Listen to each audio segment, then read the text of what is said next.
Another topic for another day is both T1 and Nongshim come off of a loss here coming into today's matchup. Former T1, current Nongshim player Gory was very briefly on T1. He was a substitute of Faker, will face off against him. Crazy flashy, although he does have an insane amount of player to game votes. I think he has 5 so far. This says Wang Ho Ya extended. Yep. Wang Ho is, of course, Peanut's name. Big Peanut fan, as he is closing in on 1,000 kills. As we take a look at Peanut's history here, you can see his kills across the years here. Yeah, and he mentioned he was on SK Telecom, it was at the time, in 2017. Was able to actually get one of his top kill scores in spring on that team. And just a breakdown of the champions he's played, everybody remembers him for his Nidalee, of course. Take a look at our key player matchup here. These stats reflect a lot of the team stats as well. If you look at gold difference at 15, like Nongshim have not been doing well, right, in the early to mid game. They've been having a lot of their success in the late game. And you take a look at damage per gold, both players very efficient in the top 5 in that regard. Damage per minute is... We'll see what the draft looks like before we can draw those conclusions. I don't want to assume that, but I do want to give credit to potentially T1 actually doing this in time. Maybe it could have been actually set support. They did hover, look for very aggressive trades, as looks like we will see the Sylas as the final pick here. So probably Nocturne into the Lucian. The Sylas goes to the mid lane. He backpings the bottom side Rift Herald, or Scuttle, and then the bottom Krugs camp as well. Just kind of showing the path that he could potentially take. And just to alert the bottom lane to potentially look out for ganks in the bottom side. And they're not actually going to group for it, not yet. You see that they're more interested in actually looking for a pick here onto Peanut. They know he's coming down that path. Look at these pings. But yeah, just look at this right now, the Nocturne coming. At the end of the day, if Nongshim aren't getting big objectives early on and they're not getting momentum in this game, you're still looking at a Zir and Senna in the later stages of the game. And I think they're going to be really happy with that on the Rift Scuttle. And just continue playing passively because that's all T1 want to do. Yeah, that's all T1 want to do right now with the lead that they have, as small as it is. And you really do start to wonder about Nongshim's game plan here. And it feels like it's not being utilized the way it was supposed to. All right, well, this is going to be their first chance as the flash comes in from Rich. Gets that fear down, and there is no escape for Kana, who decides, nope, not even going to flash away from me. We get a free win. So they pressed all the buttons on me. That's okay. I'm going to watch it one more time. Rich instantly blocks it in, right? Like he goes for the double here. You see the flash committed so he can get behind and guarantee that even with the Rich and Peanut here to try to clear the waves. Equalizer about to come off cooldown.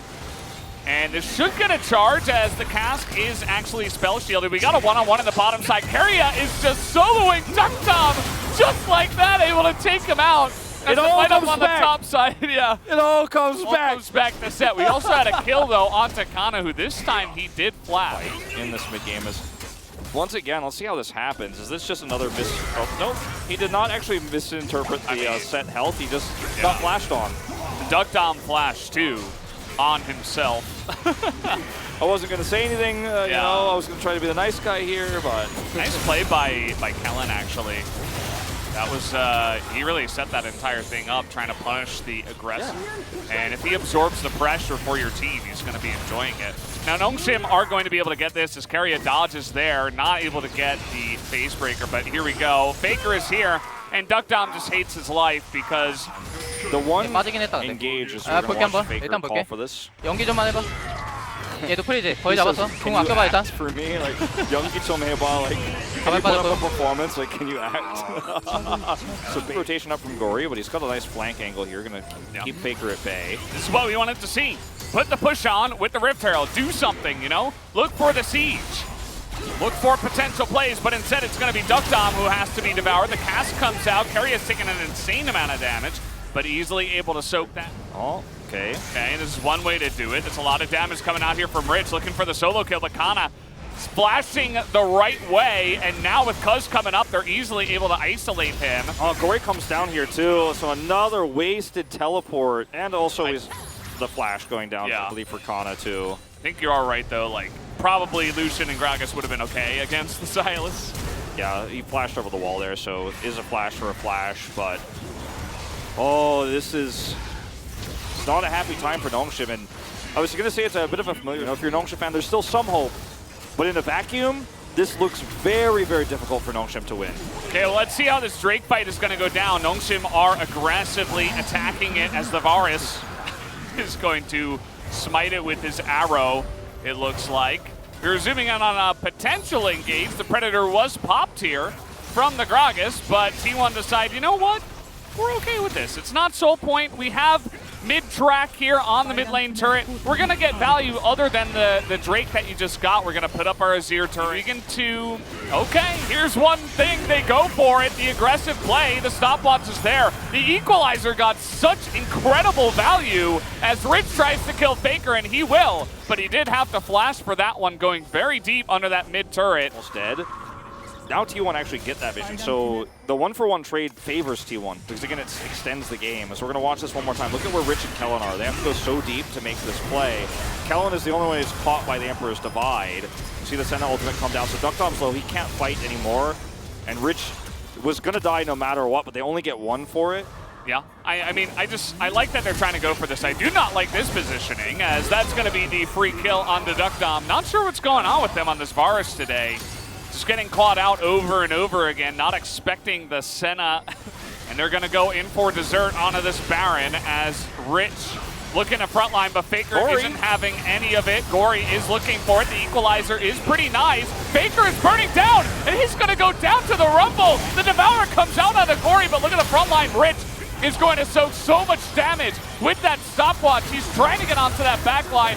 Not able to kill Kana, but there's so many low health bars on the side of T1, and Peanut is so huge on this Rumble. Frontlining, able to get into the Zonias. That was like the 6th one we saw in the fight, as now Kana is all alone. The Lick will miss, but Nongshim will hit on the team fight. Nongshim, 20-minute gold deficit, 10 minutes into the game. One's perspective ends up being a lost team fight that goes over. So we're gonna watch this perspective of Duckdom. 80 carry in 2021.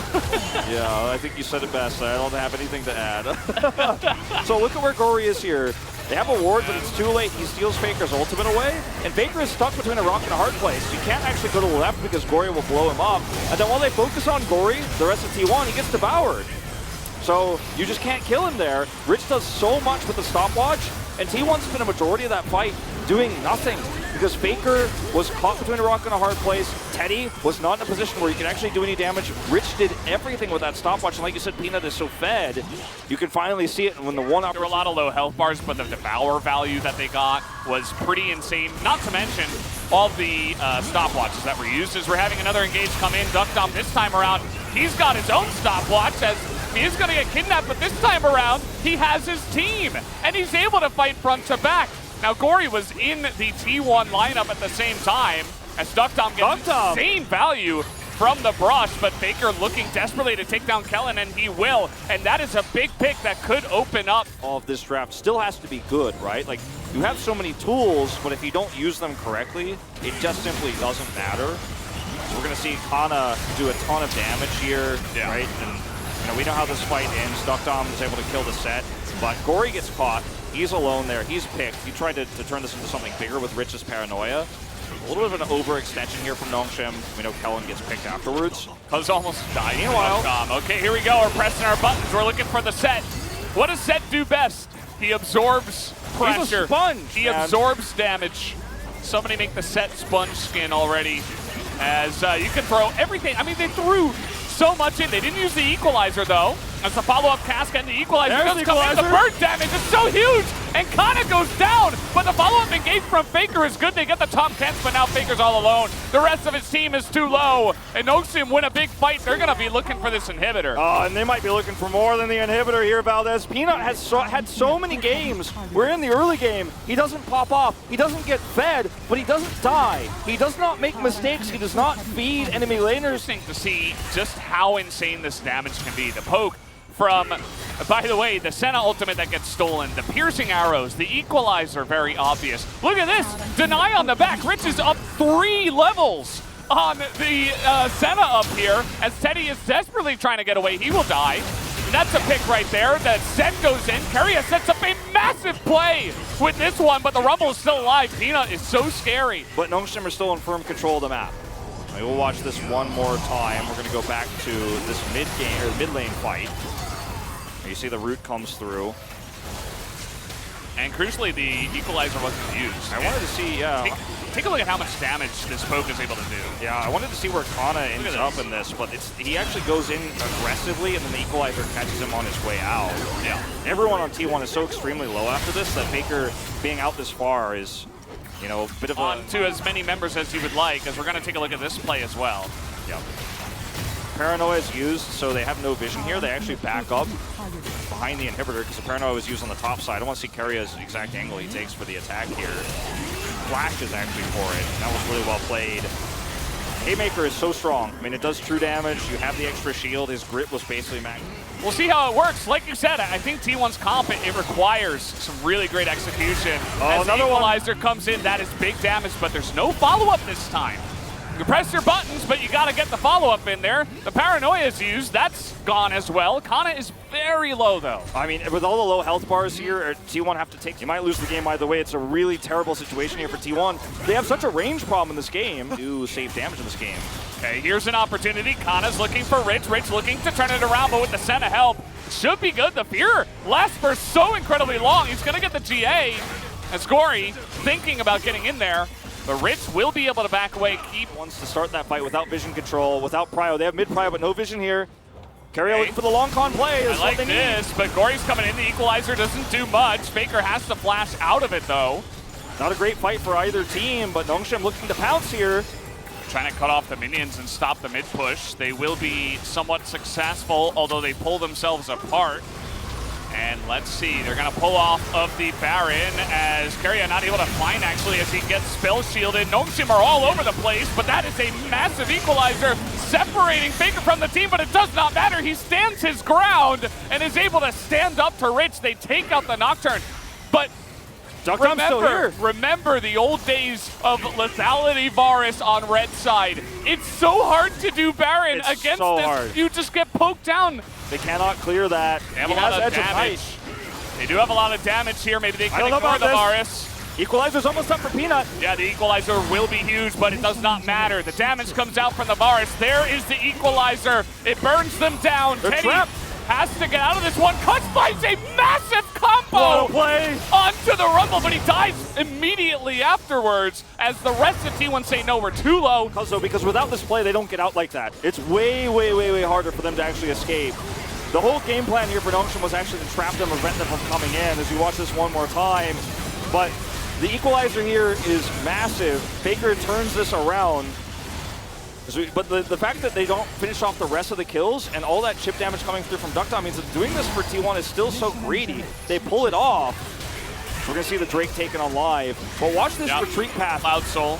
Watch this retreat path as Cuz casts body slams here, goes gold, so the rest of his team can escape. They actually and both teams have some pretty ridiculous objective damage, especially T1. Yeah, you talked about the red side defense here with the Varus, but like it's too late. Yeah, they just don't even have any time. I mean, in goes Peanut. There's no steal. That's a nice equalizer that comes in, but Karya denies them. In goes Rich on the left side. Who's going to be more tanky? I would bet on the set, but now he's being kited out, and Duckdom just has way too much damage. Cuz extends in, trying to get the damage onto Duckdom, but it does not work out. As Baron is secured by T1, but they cannot fight over the Elder. You can't fight for the Elder, so you're going to try to have to split push. Look at the teleport coming in. They're going to try to end this game through other means. This is going to force Nongshim back. They're going to have to be on the defensive. This is such a smart call here from Kana and T1. They're grouping up. They might just leave one or two members to deal with the Elder Drake. Well, they were hoping, okay, maybe there were two left on the Elder. We can actually 4v2 this, but they're a little bit slow, so objectives are traded here. But my money is always going to be on the Elder in this situation.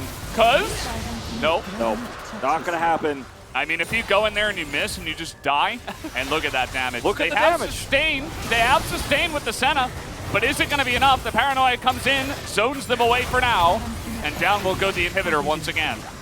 Inhib is down, and Nongshim can just hover around this for a little bit longer at this moment, but he's going to have it in just a second here. Gory's also got a nice flank out. He's going to cast. Yeah, this is just going to burn them down so much, and they do have the Senna. And there it is. I mean, one arrow, you get the one. And this is what I'm talking about. Just use your buttons with the Elder. But instead, they just decide, okay, we'll play it safe. We'll get the two inhibitors, and we'll kill Rich, and then 5v4 Elder. Even against Baron. Rich is pretty fast, but he's not faster than this. He's going to try to, okay. Empress Divide's going to block him. Yeah, going in now, trying to make something of this. Looking to escape to the north side. He has a GA. He's gonna go down. Minions. Yeah, look at the push on the top side with the Baron. They're gonna take him down. They do it in quick amount of time, but this turret at least will go down, and maybe even the inhibitor as well in the trade. Yeah, I mean, the thing is, Nocturne's one of your weakest parts of this game, actually. Comp-wise, they are going to have to rush over, and they don't have any tools to close the gap. Gory's got teleport, but no ward to teleport anywhere near this Elder Drake. Have they made a huge macro mistake? I mean, putting Rich on the edge there and going for top where there was an inhibitor turret up. Some of the gold, some of the CS. Okay, making a move on Akana. The exhaust comes in, but it's not enough. Yep. They're not winning this game from team fights. They're just winning it from smart rotations. This is on vision. They don't seem to care. Gory has TP. Will he use it? The answer is no. The equalizer is huge, though. Look at Faker's health bar. Can they get out of this one? The paranoia is in, but nobody on the side of Nongsim wants to engage. Finally, they go on out of Cuz, but Rich is too low. Cuz, he's all alone, and I think they're gonna get him. Down he will go, and in goes Gory all alone. They might be able to trade it back as Gory, I think, unfortunately for him, may have just thrown that lead, but the Chains of Corruption on Nakana nearly kill him. He's got a GA. He's going to survive for now. There's I think you need to be focused on something else in the red buff here. And Set survived this one. The Legend of Set, he actually will pretty easily. But look at the damage from the equalizer on Akana. He gets his GA popped. And now Nongsim, they might use that as an opportunity. That's probably a win for the Nocturne right now. Oh, this is so tense. Okay, looking to turn on Keria again. They're looking to just get onto Keria, but T1, they want the Elder Drake. And they're just gonna go for it. The equalizer, though, is getting a lot of damage. They will move away. Could be a 50-50. And look at the trading on the bottom side. Rich is trying to get on in here. The Senna shield comes in, and the 4-on-4 over the Elder. Gory nearly goes down, but Duck Dump kills Cuz, and that's the enemy jungle gone. That means no smite here for T1. They're gonna have to try to collapse on Rich, but I think it's too late. Keria's still alive. This fight is still happening. Rich is going to get away, and the damage out of the Varus is just disgusting. 65 minutes in. I can't see how T1 win this game anymore. I can't see it. Faker and Kana both have teleport. See if any items go through. It's mostly just going to be for a health reset. See if they actually change their builds at all as we watch this fight from a million years ago once more. This is, I mean, absolute chaos. Once again, Cuz is on the choke point with the stopwatch to help he gets T1. Really excited. Gory gets excited, but he does end up getting picked here. Yeah. It's 2 engaged champions traded. As we watch this one more time, I mean, it's going to take a little while before we get to the actual pick that matters. It's on to Cuz. Yeah, look at the damage here from the Varus. Yeah. Watch this. Yeah. Gory is saved by the Devourer once again. GA. Uh-oh, Rich. A little bit caught out here. Kana's searching for this one. The Cullen comes out. It's a lot of damage coming in. The Paranoia will be used alongside. They are pulled out of position. See you later, inhibitor. Just and like now, that. 4-1 split here is so good for Nongshim. Rich is coming to threaten the top side. You're getting pulled apart here, T1. You're going to have to make a call, and you're going to have to make it fast. They still have Elder for 20 seconds, so T1 won no part of this. I think they have to still look for the 5v4 fight. Azir still exists in the game. So quickly, these Nexus turrets haven't taken any damage. They're going to start taking some now. Okay, here we go. Trying to get on top of the Senna. The equalizer does do good damage. Keria's looking to get onto Peanut in the back line, but it can't. And look at the turrets. Nexus. The turrets go down. You could just click the Nexus and end the game, and they will be able to do it in 70 minutes. Nongsim will win the longest game of 2021 at the LCK. And it will be one of the longest games we see, I think, internationally all year, as Peanut comes up so big in the later parts of this game. He and Duckdom absolutely carried with the amount of damage they were able to safely put on later on. T1 made so many good macro decisions later on in the game, even when they couldn't take fair 5v5 fights. They still were able to hang on by a thread that felt uncuttable until the very last moments where the minions were able to close the gap to the Nexus for Nongshim to take a win. To overanalyze this game.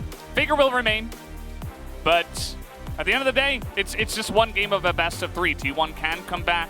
Maybe make a little bit of a comeback in the game, but they couldn't actually really pull off any 5v5 team fight past the, I guess like 38-ish minute mark where that started happening. And if that's the case with this comp, you shouldn't be drafting this comp. It was just too much poke damage. They couldn't get anywhere near no. 밀어볼 생각해야 돼. 우리 얘네 클리어하는 거를 내가 궁으로 그을 테니까 얘들아 지금 가볼 생각하자. 앞으로 가볼래? 그러고 아 상관없어. 타워 쳐. 아 천천히. 아니야 쌈바. 얘들아 세트 노플이야. 타워 쳐 끝나자. 타워 쳐. 오케이 타워 쳐. 아 진짜 얘들아 우리 집중하자. 우리 진짜 집중 못하면 이렇게 된다.